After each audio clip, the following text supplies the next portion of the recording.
Katrín Oddsdóttir í stjórnlagaráði. Hvað ert að sýsla núna? Hvað heldurðu nema að reyna að lokka mig hér inn á póstinn til þess að tala við mann hjá CNN sem ætlar að taka við okkur viðtali gegnum hið margfræga Alnet starfsemi stjórnlagaráðs, hvorki meira né minna.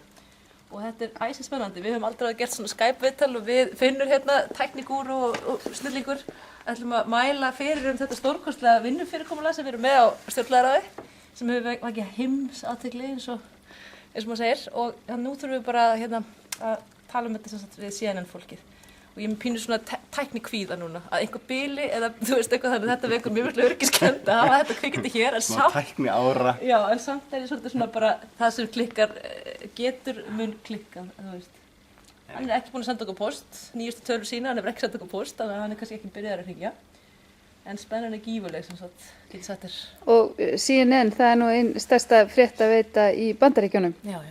Áhuginn rosalegur. Hvað gerist í dag? Hækkaði ekki Twitter hérna? Jú, það var mikil sprenging í netmálum eftir að Guardian og Read Write Web og Popular Science og fleiri fikku upp greinina okkur.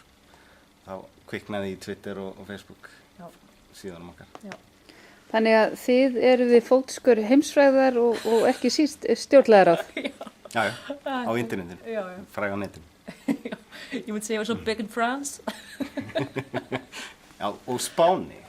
Spánn er mjög mikið að koma inn. Það var einhver af Katalóníu torgi sem að senda okkur skilaboð, baráttukveðjur. Þeir fylgjast mjög vel með okkur á Spáni. Þetta er náttúrulega frábært að við getum haft okkur áhrif annars staðar með þessu sem við erum að gera. Það er náttúrulega enn betra en bara hugsast getur.